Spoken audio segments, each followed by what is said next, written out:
Welcome, everyone, to the Modern Sacred Women's Work podcast. My name's Abby Payne, your co host, and we're excited to have conversations around what it means to be a modern woman, reconnecting with our sacred work as feminine beings, rebalancing the masculine feminine energies.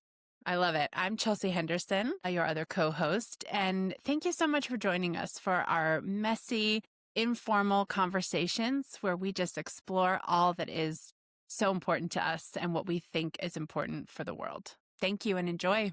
Okay, everybody. Today I am going to interview Chelsea, my co host. We're going to get to hear her story, what brought us together to this work that she's doing, that we're collectively doing. We're just going to get to hear all about Chelsea's story today. So I hope you enjoy this podcast. Okay, Chelsea. So go ahead and just tell us your name, what you do for work. Are you a mom? Are you married? A little bit of kind of archetype for our listeners. Okay. All right. Well, Chelsea is my name, in case you didn't pick that up before. Um, I am married. I've been married for 10 years, which feels crazy since I'm only like 20. Of course. And that's not Marriage. like a weird youth thing. That's just actually just my brain not catching up with my body. um, I am a mom. I have a 5.5-year-old son. So what I do, that's such an interesting question because I've been really grappling with that a lot recently is the like elevator pitch on what I do. I have a background in design. So my undergraduate degree is actually in nonprofit and arts management. And then I kind of worked in that space and decided to get a graduate degree in interior architecture and design with a focus on sustainability. And I got into that world and like loved a lot of things about it, but realized that like my passion for sustainability um, was not aligned with a lot of kind of what people view interior design as. Like interior design, especially like I live in Denver.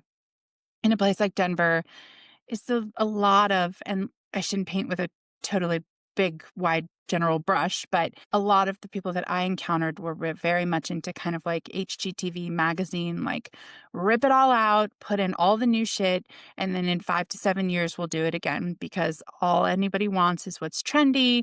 And we're not thinking about any of the waste that's created. We're not thinking about the supply chain in terms of, who is making these things, the resources that are being used to make these things, the Mhm. resources that are being used to get these things to us, just like endless barge ships in the ocean dumping huge amounts of oil into these ecosystems just to get you your new shitty cabinets that you're going to rip out in 5 years, like so that you can have shaker style because everybody loves shaker style right now. It's that kind of thing. And so I had a really hard time reconciling that. I did have some really great clients when I had my company. What I was really into was like, how many things can we salvage? How many things can we find that have already been used and, upcycle them to meet your needs? And how can we reframe the things that you have and make them work for you by kind of reorganizing, shifting how things are being used. And I did have some people that were interested in that, but the majority of folks were not. Mhm. And so from there, then COVID happened. And I was like, cool, because this wasn't really aligning. I was working in multifamily design and was just disheartened by dwindling budgets because there was usually a group of men or very masculine focused people who were taking the bulk of the money. And the end result was the cheapest, shitty materials that we could find that were off gassing toxic shit into people's homes. And there were families expected to live here. And we're unpacking this Amazon quality, generic, ugly decor, for main lobby spaces that had, stickers about infertility risks. And, I mean, these things are real. Like the things that we use to make and process materials and decorations live in your space. And if they're off gassing things that are endocrine disruptors or whatever, that's a real thing. And we're living in a world where people are getting sicker and sicker and sicker. We have better and better healthcare and more disease. Yeah. So for me, I kind of couldn't disregard those things, right? Then COVID happened and I kind of just got to take a break from that. I had a like 3-month-old baby and I was like, okay, I'm stepping away. I'm going to do the mom thing. And in that time, I kind of was able to go through this huge life change of being a mom and, shifting into kind of a different iteration of myself and started connecting more with my spirituality and where those values of sustainability were really living for me and the fact that I value the human experience and the balance of the human experience with the natural world and connecting more with that. And along the way, I met other amazing women like yourself and started to realize there was so much there tied to the long standing oppression of the feminine Yep. and the disconnection there that existed in myself and so many of us. So just that, performative, busy kind of, like feminine that I feel like I was engaged in and just started to kind of pick all those pieces apart and evaluate them and let them be what they were. And that brought me to kind of where I am, where now I work at this intersection that I'm creating essentially of design, sustainability, and sacred feminine. Yeah. Um, So and cool. it's interesting. So cool. I think, you do coaching. I've had the opportunity to coach women and that's been a part of this work. And I've had the opportunity to use my design background to kind of help craft intentional spaces that allow women to feel safe and feel like they see themselves in their space, and also to create resources to help women step more into sustainable and human focused lives. So that's all been Mm. really cool, but it's not I can't just walk into a room and say I'm an architect, like I'm an accountant. Like I wish that I had like a word for that where I could just be like, I'm a bleh. And instead I talk for, I don't know, 7 minutes about what Like, I here's the deal. people are like, okay. but um but I'm really enjoying being able to kind of just create space for myself and attract who is the right person to Mm. do this work with me and really tailor it to each individual that I come into contact with. And, how can I help you make your life more sustainable on an ecological level, but also just in a more holistic way, more sustainable for your energy, more sustainable for your finances, more sustainable for your love and Yeah. energy and all that feels really good. So I'm going to come up Mm. with a name for it and then I'll be able to be like, I'm a blah, blah, blah. Yeah. What does that mean? I'm excited to hear the name you come up with. Oh, thank you. The becoming is the best part, right? I mean, it's Yeah. easy to forget that this is the best part when you're in it, but like, who am I and what do I call myself and who do I serve and who do I want to be? What kind of work do I want to do and what's it called? Like, that's all this Genesis becoming time I love that. we look back Absolutely. on. Yeah. Yeah. Amazing. That is so cool, and I can attest, having been in your home, it is a extremely the energy of your home is so intentional. Every plant, the colors of the walls, like in your bathroom, the plants in there, that it's just feels like you're walking into like the womb Good. way. You're like, oh yeah, this is like a woman lives here. Like this feel, and she's embodied. I know last time we kind of talked about like there's building the house, but when do we actually get to live in it? Yeah. I feel like is what you're talking about, like really embodying the home in design in a way that honors the planet and our bodies and the manufacturing process and where these things come from. Yes. Yeah. The whole, the whole and how despite modern capitalist framing that we all are kind of susceptible to, and of course that's the system we live in, that's how we view things even when we are trying to be conscious of it, that type of system framework encourages us to consider ourselves very individual and that we really are not. Like we are one being that's actually made up of a multitude of systems. And I hope we get into this in future podcast episodes because I'm so obsessed with this notion right now of just like this integration of multiple systems that makes up me and you and all of this. But that then in turn, we're all multiple parts of a system. And so looking at the whole and being aware of our impact and contribution and detraction from the whole, like what's our part there and how can we be conscious about it and doing that in a way that feels supportive and as good as possible. It's not all good, right? That's not like reality, but doing that in a way that isn't shaming or shitty, like it's so easy to be like, oh, I shop on Amazon, like bad me. And it's like, but also like Amazon is easy and it's It is. convenient. So how can we shop on Amazon? Because if you have to spend 2 hours going to get a thing when you're busy and time is very precious, or you can click it and it comes to you, that's a wonderful thing. You get this precious commodity of time then for this trade. So then how can we balance that, right? How can we order with intention in those spaces? And then we do the simple act of, composting to save,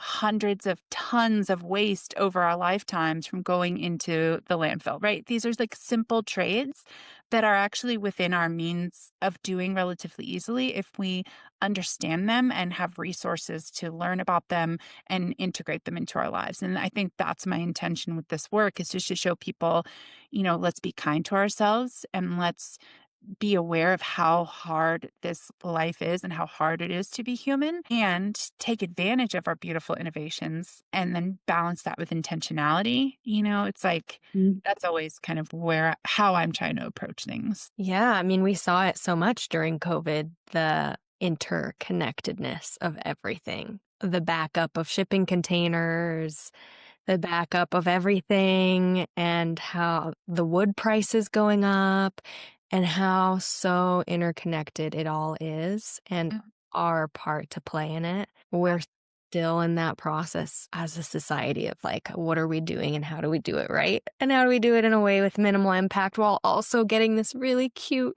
plant vase that I found, and like putting it in my space, but Yes. also going to the thrift store, maybe checking there first or Facebook Market, looking there first. Like it's Yep. even just so easy for me to forget that Facebook Market is like, okay, I should check there. Oh, look, the exact thing I was about to buy and it's a block worth a check. Maybe it's there, maybe it's not.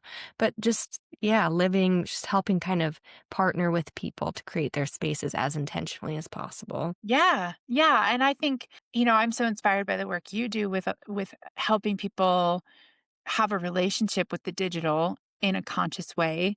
I feel like that's something that I integrate into my work a lot is having a relationship with modernity in a way that is conscious and flows and is not self-punitive, and is not like we've all known those people. Like I'm going to go live in the woods and, like forage my own food and like okay, awesome. But we're pack animals. Like we need each other. And this is the reality of our situation. Like this is the modern world we're all alive in right now. And as much as a lot of us might not love that and wish that we lived on a farm in the 1800s, also in the 1800s, people died at like 50 Yeah. and they And died half your of like kids died. simple infections. And Yeah. like, so like we also have the beauty of all of this modern innovation. So it's, I feel about balancing that and being conscious of all of the aspects of that, right? None of this I don't believe in the black and white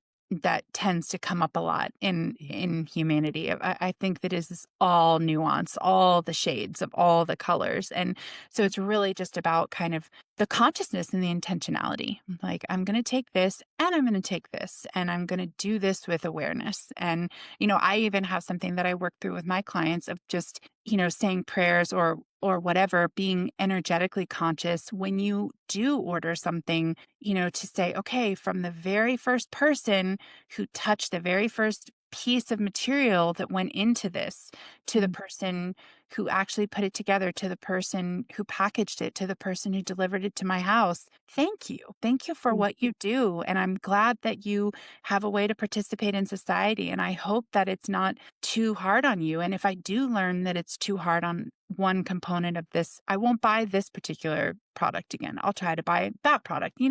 Mhm. It's just about awareness and trying to be intentional with our decisions at every turn. So, Yeah, and caring for our brothers and sisters like they're our neighbors, like they're people that we absolutely. know. I Yes. love that. Prayers throughout the whole thing and gratitude for each hand that touched it. Yeah. About that with food a lot. Like Oh, when I'm eating a yes. big Buddha bowl and there's like rice and chia seeds and hemp seeds, I look at it and I say, "Hello, universe." I love that so 'Cause it much. is like it's kind of a Thich Nhat Hanh thing, but it's like the Mm. whole universe is in that bowl. Every hand that made it, picked it, Yes. harvested it, seeded it, packaged it, shipped it to Costco where I picked it up, the person who put it on there. It's the Yeah. whole universe. Yes, it That's is. also true with the things that we buy. And there can be literally thousands of hands that touch a product by the time it gets to you, when they're always moving and vibrating.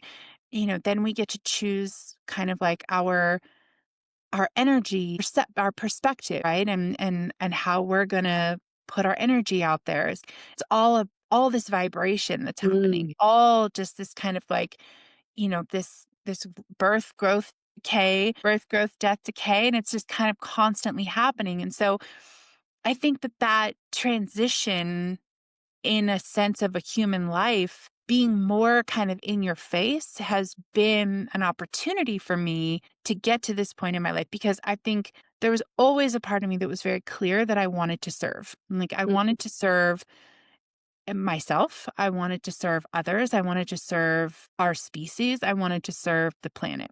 Mhm. And I'm not a person who's going to, I'm not a Greta Thunberg. Thunberg? Uh-huh. Hope I'm saying her name right. I'm not one of these beautiful, brilliant activist people who's going to get on a grand stage, right? That's not who I am in this life. I don't even go to protests anymore because the energy is so high. It takes me weeks, so I find other ways that I can support, right? Like, how can I be there and support these things that I value without compromising myself? And so knowing that about who I am and getting really clear about that, but also knowing that I have this desire to serve, you know, being forced into all of these rapid growth phases in my life at a younger age has now allowed me to be, at this point in my life, still very able bodied, with lots of time ahead of me to Yeah. productive and active in my little family, in my little community, in my broader community, in the world at large, and be conscious of how I can contribute and Mm. how I can participate and what I can kind of leave as my, you know, resonance, the energetic signature behind me. So, yeah, it has been a lot of change, a lot of transition, and it has also been, I think, kind of this brilliant gift, this path outlaid in front of me to say, "All right, girl, you want to make change? Well, then you're going to have to kinda crawl your way through the muck and Uh-huh. experience that birth, life, death, decay cycle over and over and over again to get real comfortable with this, because it's not gonna stop. Mhm. That's life. So, how can I be in it and be conscious and be compassionate and be aware and not turn away and not numb myself to the whole thing, while also being intentional about, how I engage with all of it and, what I leave behind. So, Yeah. and it's not all beautiful. I mean, a lot of that transition has created a lot of resistance in me, a lot of anger. I struggle with deep, deep rage. And that's been something that I've also had to really deal with, is just like being in this world and dealing with other humans, going out into the world and being like, oh my God, everybody makes me so angry and I'm so easily triggered. And then I just want to rage out, and dealing with that too, kind of leaning into that self compassion of being like, that's okay. That's self protective. You're defending yourself and you don't have to do that at this level anymore. So, it's Mm. It's layered and it's messy, just like every human. Oh, the layers. That's another kind of image that was coming through for me while you were talking. I'm a very visual person. Just like we're born into the world as these little babies with this perfect, pure soul, spirit. And then we build up all these layers of conditioning to keep that tender spirit safe. Mm, And then the next part is about taking all those layers off to get back to your essence. And yeah. like throughout your life and your different experiences, you've found frequencies that match your internal frequency Mm, and have just sort of naturally kind of gone that way or felt inclined that way, whether it's, the design, making chamomile syrup, Italian roots, food, where it's just something in you that's like, that feels like me. And we gravitate towards those things and we start to shed those other layers that didn't feel like us, but created safety at the time while we were figuring it out.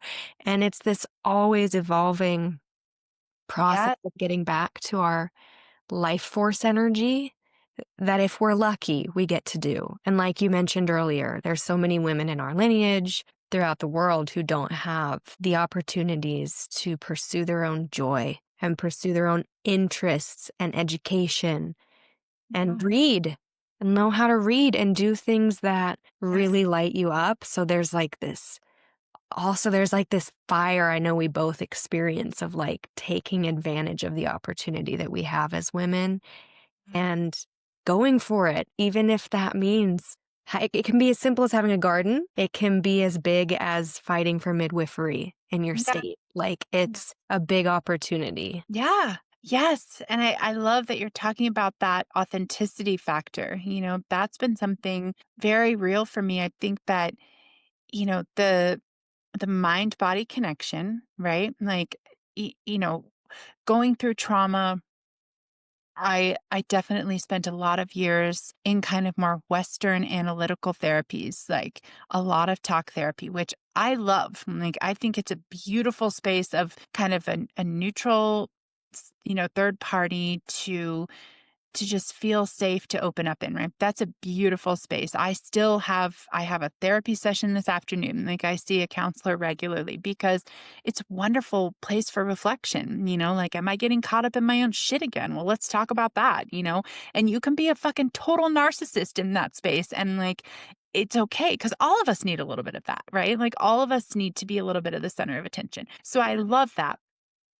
And as I grew beyond that level of therapy, getting into more of the somatic, getting into more of the body stuff, and especially as a woman, but even just as a person, because I think this is so, so real for men in a patriarchal world too, connecting with our nervous system and the emotions that all of those chemical reactions are triggering. And the fact that we are emotional beings, that's one of the major things that sets us apart as a species. And it's so beautiful and so messy and so complicated and so scary. Like it's so scary. I mean, Can be really intimacy scary. still icks me the fuck out. Like, I mean, intimacy with myself, intimacy with, I mean, I've been with my husband for 16 years and like we get all ooey gooey and I'm like, oh, I gotta get out of here. Like, I gotta go do something else. Like, this is so touchy feely. Like, it's hard. I get it. I really am conscious of that. But there's something that just starts to kind of like you're talking about those layers that like I'm not ripping them off and throwing them away. I'm just gently kind of separating them from me like a cozy blanket, right? Like they're still there, they still exist, and they had very, very specific and important meaning. And also, I strip that away and then I get closer to my authentic self. Like as a woman, I feel like one of the things I'm also a people pleaser. We've talked about this before, maybe not in this space, but together. And I consider myself a recovering codependent and a recovering people pleaser because Same. that's like a big part of who I was for a long time. And I never understood why I wasn't getting what I felt like I needed from people. Right? It's Yeah. because I wasn't asking. And that's something that as a woman or as a codependent or as a people pleaser, whatever, it doesn't even need to be so simple as gender. That I think you would ask me, what do I wanna have for dinner? like, I don't know. What do you wanna have for dinner? I'm like, Mhm. because I was so separated from what I like, who I Yeah. because who I really am, first of all, is changing all the time, right? But it's like, it's not like pretty and curated and, it's pretty goofy and pretty silly and pretty messy and pretty angry and, pretty weepy and, Yes.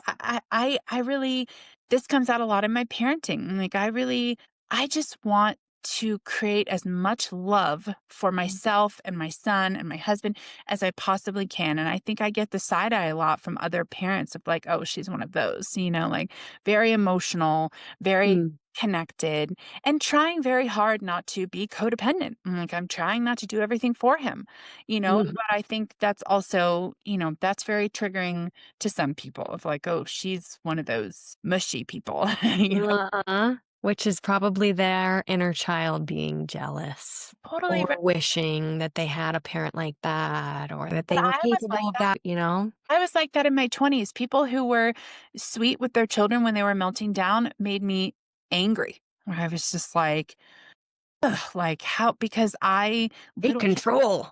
Yeah, don't let them do that, whatever. I was the same way. yeah, because we do want that, right? And I think that when we're talking about stripping away those layers and connecting with that authentic energy body, that which is us beyond our physical bodies, our names, our genders, socioeconomic status, all these things that we create as humans, when we get into that energy body, that more authentic self, we are able to, I think, connect more broadly and have a different experience of some of those elements that were so triggering, right? We are able to realize how much we can resource Mm, within ourselves. Like to be able, this is another thing I talk about with my clients is like resourcing from within. We're very conditioned to resource from the outside and I have a need, I gotta find the thing. But what if the thing is in here? And, mm, so I found that like stripping away those layers and connecting with that more authentic energy body that is me, I'm able to find the resourcing within to mm, comfort more, to have more of an inner dialogue, to kind of meet those needs so that then what I'm giving externally, that was a huge thing for me as a recovering codependent. My end goal is not any different than it was when I was codependent. I still want to love the shit out of the people in my life and give them as much as I can, but doing it from a place of inner resource versus mhm, a place of codependence is radically different. I'm giving from an overflow mhm. versus giving from limited scarcity and then being resentful. Yeah. And I am giving more based on what feels comfortable. There are some things that I no longer give, or I give differently. So it's been a real amazing shift for me to be able to kind of peel back those layers and find that inner self more. And I'll do this for the rest of my life. I certainly am not, oh, 100% there, nirvana, kumbaya. It's not Uh-huh. that, but it's this just next step in the journey, right? Of like, oh, okay, I found you a little bit more and I know a little bit more about you and I'm connecting a little bit more. And it turns out there's a ton of resources in here Mm. that are there for me to use and to share. I think we all have that. There's a lot of things, a lot of factors there, and some of that is material, right? If you are under resourced on a material level, it's really fucking hard to go Really inside hard. and Mhm. excuse me and find your resources and on an internal level. Like you have to be aware of that too, right? All those things matter. But I have the luxury of having a little time and space to do that and the awareness. Absolutely. So Well, yeah. it makes me think, I'm into past lives and been learning more and more about past lives and future lives and that this one spirit has many lifetimes and bodies. And hearing you talk about this like this cyclical spirit journey nature to life, Mm. it makes sense why at the end my soul would go, let's do that again. Yeah. Right? That was kind of fun. Hard, challenging, but at the same time exhilarating. Because if you're in the spirit state, you're whole, you're complete, you're not separated from all that oneness. So like you kind of You have to be separated. That's that ego separation in order to remember. It's that remembering component. It's so unique to be a spirit in a body and to have these experiences of finding yourself again and Yeah, why choose certain lifetimes to come back to, certain challenges, yeah, situations like I want to learn more about inner resourcing this time or right. I want to learn these things and didn't get to do that last time. It's so layered and I could see it being like a fun soul game. I love that you're saying that because I think that's something that, like, definitely occurs when we're thinking about, reincarnation and that kind of thing. Like, there have been moments in my life where I'm like, why would I choose to do this? Like, this is hard. And I am a relatively well off white woman in the 21st century. Yeah. Why would I choose to do this? Like, why would anybody choose to do this? But then I think that when you strip away the humanness of it, we get so focused, right? We get so focused. Things like politics, right? And like, I get in those moments of pulling my hair out where I'm like, why are we wasting our time and energy on this? Why are we fighting with each other? Like, we could solve these problems. We have everything we need, but we're just like little scrap ass kids on the playground who are just like, no, you, no, and throwing sand and shit is a mess. And then I'm like, wait, whoa, whoa, hold on. That authentic energy body in me is trying to get my attention to say, pull back a little bit, zoom out a little bit. That is very human. That's okay. There's nothing wrong with that. That's clearly what we're here to do. Yeah. But there's so much, this too shall pass, right? Like, this is very human in a very, very, very small period of time in an infinite timeline. So, we got to think. And right now is a very, very interesting time to be a human. Mm. I had this conversation with my therapist a couple of weeks ago where we were talking about the evolution of our species. And like, if you go back 300 something thousand years ago, we were just harnessing fire. Like, I think I probably Mm. even talked about this last time. So sorry if I'm, Yeah, yeah, yeah. but you got to think harnessing fire 300,000 years ago, it sounds like a long time. It's not a long time. Mm. And the way that we evolve, the way that all species evolve is relatively slow.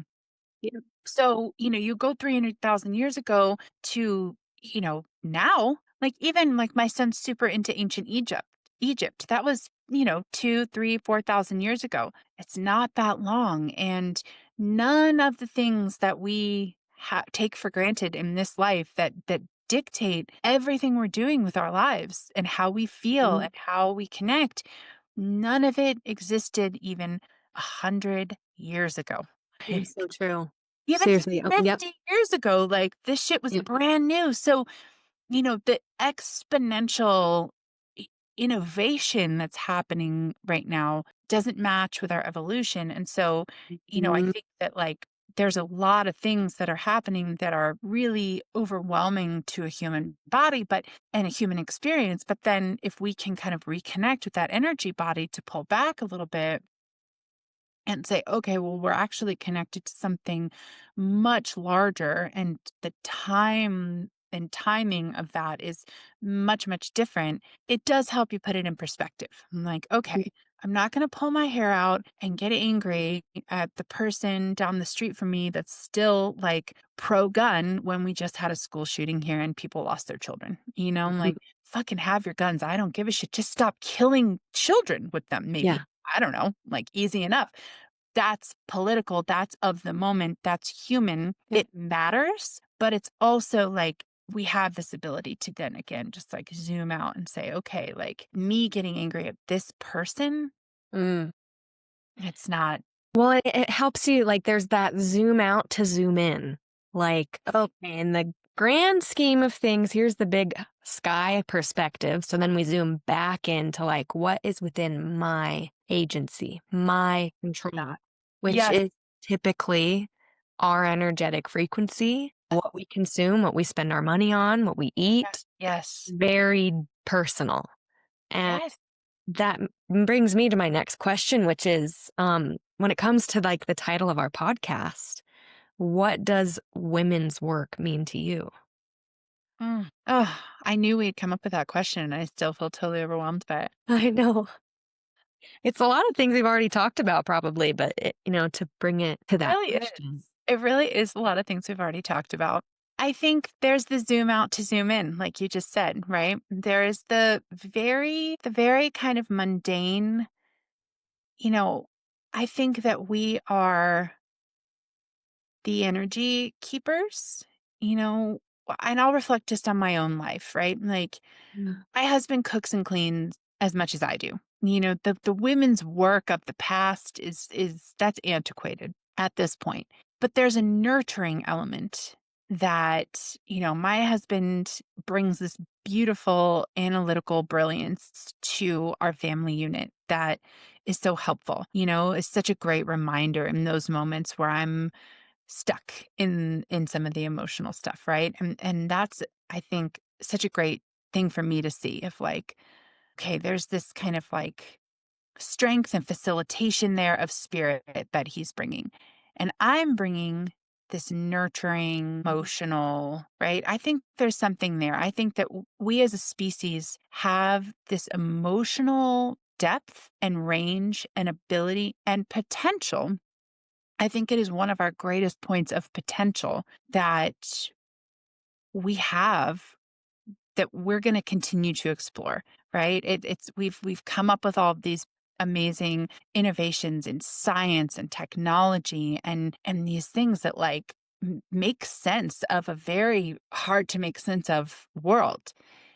And we also have these emotions that, Mhm. we're starting to make space for them. And if we see what happens when we allow them to play out naturally, how much more we can create, how much more we can experience, right?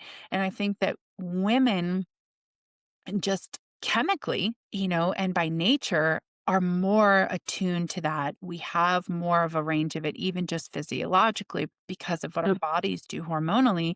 So I think that that's a big part of women's work for me is these emotional holders, these containers. Yeah. And, I've found in my own personal work that the more I develop my emotional self, the more I process my own emotions, the more I develop my inner resources and hold myself in a space of love and compassion, the better energy we have in our home, the Mhm. more healthful and high vibration our whole family is. Mhm. And so that's felt like really important work to me, Yeah. to really harness what I can do within my own emotional self Yeah. and create that space, right? Mm. So the nurturing is a big part of my work as a woman, and that energetic emotional container factor feels really important to me. Um, I think that in addition to that, our work as being the vessel for creation Huh. should never go without talking about, right? There's something so deep and historical and incredible, that and listen, you can go through it or not. Like have children, don't have children. I think we all still hold that in our bodies, right? Like Yes. we We're are the creating portal. something, even if we don't create another human. There is an energy, there's a emotion, there's a facilitation there that's happening no matter what. So there's the very kind of like just real world, like have children, or there's the real world, create a business, create a space, create a relationship. Like we are creators in a way that I feel like is so fundamental to our energy selves. And I think we'll get into this at different times in the podcast, but I want to say in this moment, it's not about straight male, female. Like we talk a lot about Mm. gender here. We talk a lot about masculine versus feminine. For me personally, that's a spectrum. Yeah. Like I don't actually give a fuck what body you were born into. If you identify with masculine energy more than feminine or feminine more than masculine or some beautiful combination therein, that's amazing. What Yeah. I'm talking about is the energy of the female Yes. feminine, that the feminine Yeah. energy that I feel very lucky to have just been born in the right body at the right time in a way Mhm. that I feel aligned with. Like Truly. that's an incredible gift that I don't have to jump any of those hurdles, right? So I think that that feminine energy is the energy of creation. And that's something that feels like such important work, that we all build things and we all create things, but that the masculine energy is actually a little bit more, in my mind, about facilitating the build. It's I like agree. you talked about with the house, right?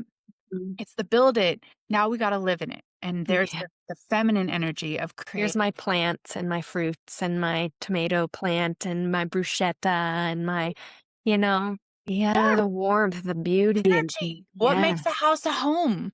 Mm, And not at all to say again, and maybe I should just stop harping on this, but it's not at all to say men can't do that. Of course they mhm, can. We all have both energy bodies. We all have all the energy bodies living in us. It's about what's the more predominant. It's about what you align with more, right? And for me, it's that feminine energy of creation. It's about being really attuned to the cycle of things and what I can create in any given moment on an energetic level, on a mhm, physical level, on an emotional level. So to me, that's really a lot of what women's work is, mhm, has been in my life so far, is just what do I value and what can I create around that? And how can I facilitate the energy and hold the space? mm. And that feels like the juiciest, most beautiful, most rewarding work for me as a woman. Wow. It is like being a vessel for life Yeah. on that physical plane that you're kind of speaking of, and also the spiritual plane of like, there was a book I read, which I know we'll get into in the podcast, Made into Mother. I talked about it with you. She talks about the mother spirit. And when you were speaking about these different things you've been through in your life, hardships, each of them has kind of like, it's all grown a capacity within of being able to hold bigger and deeper emotions for yourself, and then it extends to other people, and that's the nurturance. It's like, I can do this for me, and so now I can do this for you. Yes. It reminds me of, like, sadly, my mom lost a couple of babies before I was born, and they were far along. She had triplets and lost two of them, and my brother lived, Ugh. and devastating loss. And my aunt Debbie, who is no longer with us, she had lost twins and had gone through that devastating loss a couple years before. So then when it happened to my mom, the way that Debbie was able to hold my mother's pain was more than anyone else could in her life, because no one else had gone through that unique experience of losing later term pregnancies. And then fast forward, like, oh gosh, 30 years later, 25 years later, my cousin, her 5, 6 year old, passed away from the flu. And the way my mother was able to hold space for her, calling her, checking on her, being that where no one else in her life really could hold that kind of space. Like, we go through these challenges, and when you expand your capacity to be with that type of emotion, Mm. get to do that for other people, to be held by someone like that, to be able to call your sister-in-law, my Aunt Debbie, and have someone who gets you and can hold that for you, as opposed to shut it down, don't feel it, pretend it didn't happen. Because at the same time, my dad, he kind of shut it down. He just worked a lot, and so couldn't hold that space for my mom, but another woman could. And we do feel these emotions very intensely, and then we come out the other side stronger. And that nurturance of the women's work is kind of what I heard in what you were saying. I love that. And I think it is far more important than our species has yet really had the capacity, when you're just trying to Mm, create shelter and mm, find food and keep yourself safe. Emotions, and I think we had previous tendencies that a lot of animals have. We just shook it off. I mean, you and I have been in a swamp together, mhm, used the beautiful teachings of Mama Gina to create space for our darker emotions, to create space for our bigger emotions, and to just intentionally let those flow. And I think, especially in a modern day where we're not working our bodies, we're not connecting as much, there's less and less outlet. So that holding emotions in is making people really sick, really Absolutely. disconnected, making them really angry, really sad, like, and I've been there. Postpartum depression. What did they do? They put me on antidepressants. And look, I was having postpartum psychosis episodes. Like, Yeah. thank you for doing that in that moment Yeah. when it was critical. And actually thought I might kill someone else or kill myself. Like, that was Mhm. a very big deal, and it was a beautiful Western innovation that allowed me to get through that critical moment. Yeah. Beyond that, what I found is when I started to heal and regulate, that it was flattening me, right? And so I had to get into some of this and making space. I see that now having a 5-year-old, I'm like, he has to have these bigger emotions. And if he Yes. doesn't, he acts out. He's aggressive, Yeah. know how to do it. And so we make space for it. And he had a meltdown last night. It was 30 minutes of just screaming and it was Mhm. heavy. And there was a moment where I wanted to just shut him up. There was a moment of just me wanting to be like, you got to stop. Yeah.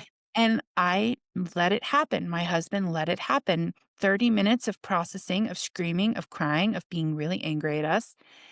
And then it passed. And then Yeah. we all held each other and we talked about how important it was. And this morning he woke up back into his robust He 5-year-old let it out. self with He a let it out. generous spirit and a healthful energy. He looked less tired. Yeah. It's important. And It is so important. that, like, gripping and trying to hold, like, I did that for a long time. That was me as a young person. Like, I can't cry about this. I can't show these emotions. It's icky. It's uncomfortable. And it just made me really sick. I was drinking and doing all sorts of drugs. I was just out there being wild and, held a lot of shame about my behavior. And I'm sure a lot of people thought I was a total fucking asshole. And I probably was. Yeah. And then I moved past it because I realized, oh, I'm just trying to hold on to I'm trying to control Yeah. these emotions that shouldn't be controlled. They talk about this with wild animals. A wild animal almost gets caught and eaten by another animal. It gets away, it shakes and shakes and shakes, and then it moves on. And It we've releases the taken that energy. out of our society, right? And we don't have outlets for it because we don't work physically anymore, most of us. And we don't have a lot of connection anymore. We don't actually smell each other and Yeah. hear each other in that same way. We don't touch. One tribalism of like when a woman would lose a baby in tribes or whatever, I mean, they would cut their hair and shave their eyebrows or wear black, and they would have these, like, they would Make noise. wail, and it was accepted, and there was ceremony around loss. Absolutely. And you knew if you saw a woman whose hair was cut that she'd lost her man or her child. And it was like this way to be recognized. And then thinking back to what you shared earlier about learning at 15 that your mom was sick and having to go and cry by yourself and not let anyone see that. It's like we have lost that more ritual of grief and letting it out. And like you Yeah. shared before, we did that swamp, which is a whaling ceremony. It's a modern day women's whaling ceremony. Yeah. And it was a fascinating experience, kind of like a rage room, if people Yeah. have heard about that, but an outlet. It's like you're allowed to be angry here. You're allowed to scream here. You're allowed to cry. You're encouraged. You're encouraged to beat the wall with a plastic bat. You're encouraged to really let it all out, and Yeah. how much we walk around holding. Yeah, and it was scary, right? It I was felt scared scary. going through that, and then I felt very wiped out afterward, as we all did. I remember our integration session the next day, all of us just kinda like, "Whoa," and also, I felt a lot lighter. I felt Mhm. this shit that I had been holding on to for a long time. Mhm. People in my head that let me down. I mean, that's one thing about going through loss, especially at a young age, that, like, people don't know how to hold that. And so a lot of people let you down. They Mhm. just don't know how. And so it's hard to let that go. It's hard not to take that personally. It's hard not to hold that against people. And, I think to what you were talking about, this idea of being more intentional and holding that space for one another, you know, we there's something interesting to me about, like, in your example with your mother and your aunt, they were doing that for each other out of family, out of sisterhood, and out of a like experience. They Yeah. had those experiences. I think additional to that, there is this beautiful element of working in the feminine where we can begin to hold things for people even if we haven't been through those things. Mhm. Yeah. Yeah. Facilitate more because it's necessary, because we need it as a culture, we need it as a species, we need it, as women. So there's this, I think, I say intentional a lot, but there's this beautiful intentionality about that of just like, I can hold that space. I Yeah. can hold that space for someone who's processing something, even if I've never gone through that specific thing, because I know what it's like to feel. And Mm, I know what it's like mm. to allow myself to feel. And that's the mother spirit. Even like with your son yesterday, having his emotions. I don't know how you feel right now about this exact situation in your little body, but I know what it feels like to have feelings this big. So, Absolutely. like, come under my wing. Your feelings are safe here. And in Yeah. that way, we learn that it's safe to feel big feelings. And even that swamp that we did, it was scary. It was loud, loud rock music. Yeah. And at the end of it, it was like, oh, I'm okay. And I am able to feel that amount of rage and anger and let it out and not let it consume me. And Yes. oh, Yeah. Well, cool. that's the interesting thing about experiencing loss in that way. That was one of my biggest points of fear throughout the entire 10 years of my mother's illness was what will that moment be like? I was Mm, so attached to that. The moment she dies, where will I be? What will it be like? I couldn't let that go. And then mm, it happened. And then life kept going. yeah. And so it's that the fear we have around these things because we don't experience them, right? Death is a great example of that. We don't want to acknowledge it in our very, very youth focused society. We're terrified of death as a culture.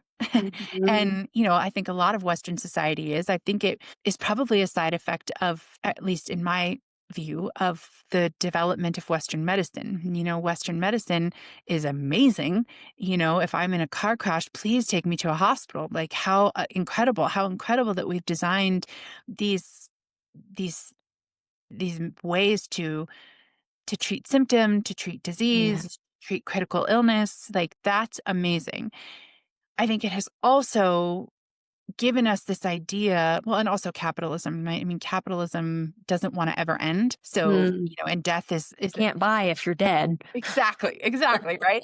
And death is an end, even though it's not an end. I think that we now know that like nothing ever dies. It just changes form. Yeah. That being said, I think that like as a society, we're terrified of it and we don't have ritual around it. We don't have ceremony. When my mother died, one of her best friends is this gorgeous Iranian woman and she came into the space and she wailed and Mm. just made all sorts of noise. Another one of her best friends is this, incredible gypsy woman who brought all of these old world death rituals and we washed her body with rosemary water and we touched her and we said goodbye.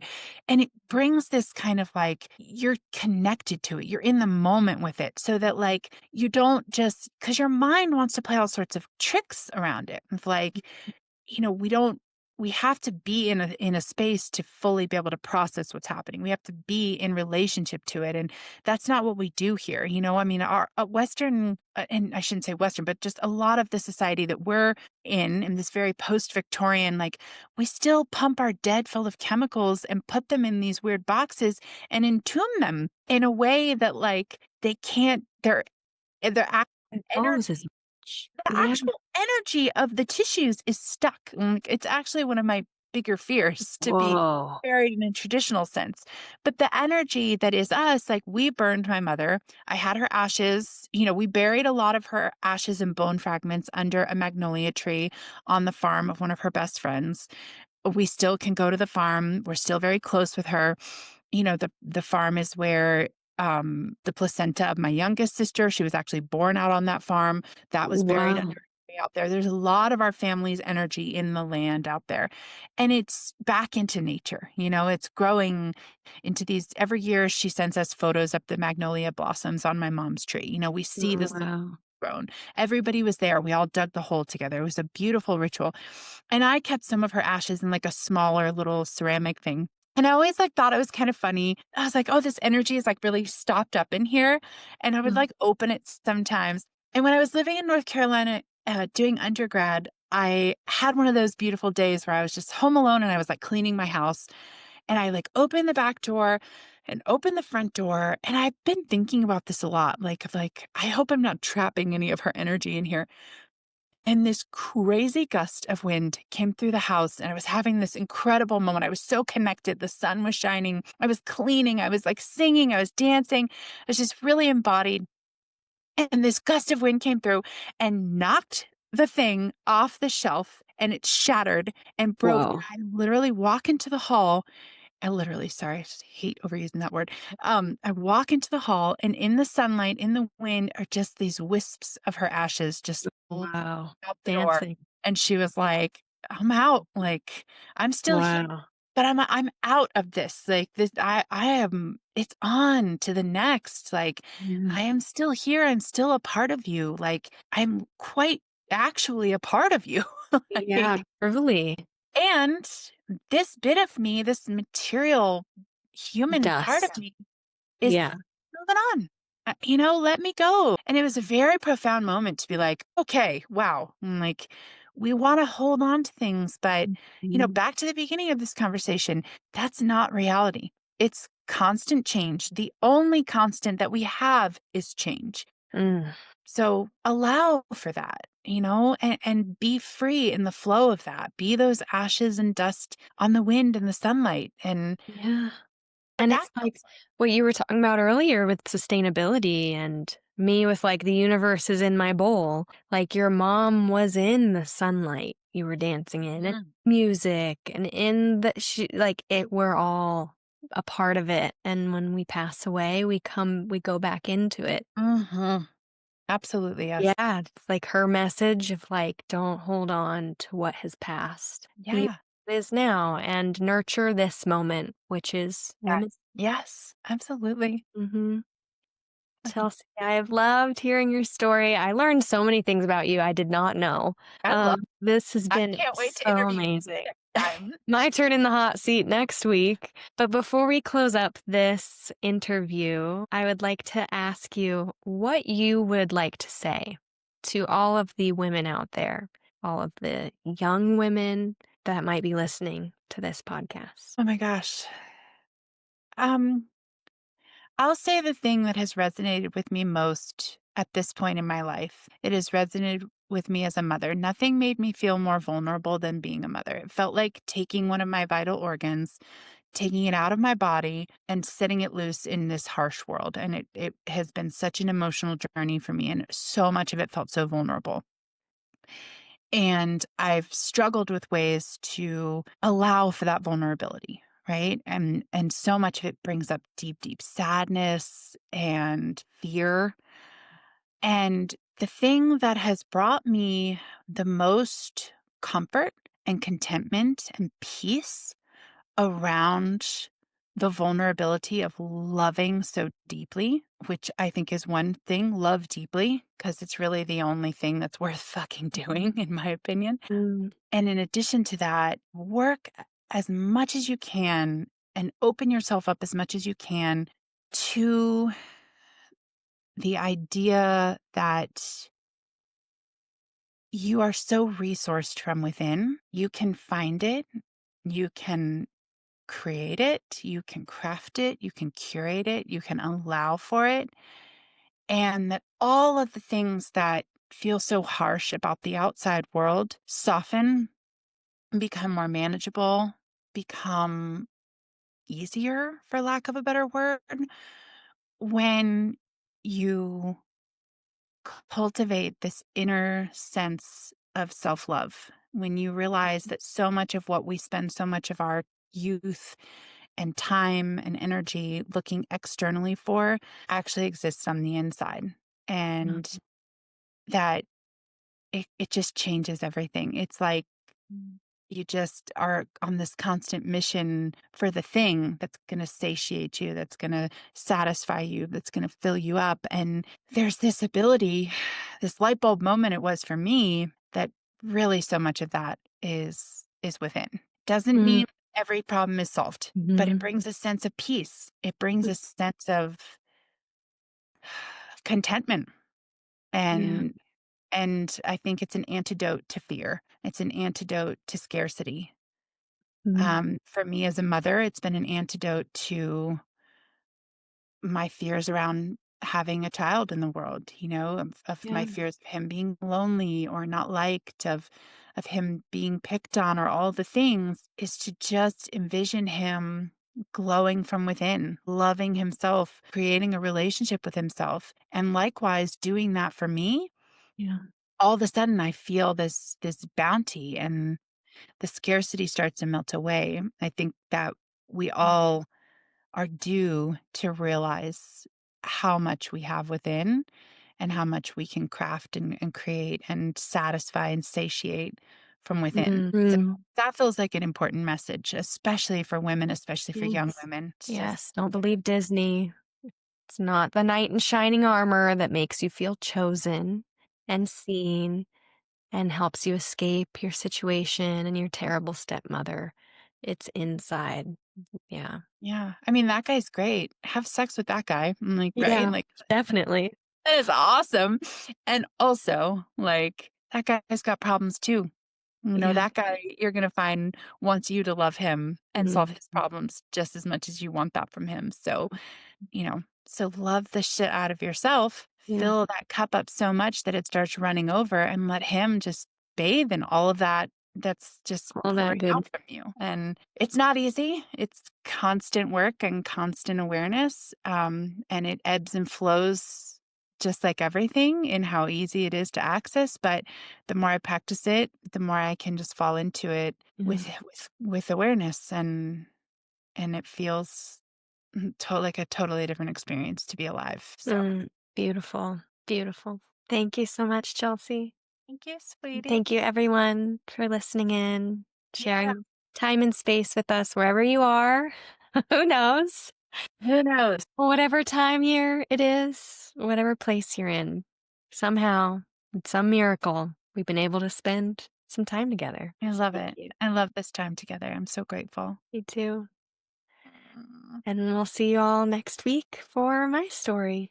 So tune in. excited about it. Thanks for listening to another episode of the Modern Sacred Women's Work podcast. We're so glad you came. If you'd like to learn more about Modern Sacred, our offerings, book clubs, and women's events, you can go to modernsacred.com or follow us on Substack. We were so happy you were here with us. I hope you have a great rest of your day. Thanks for listening.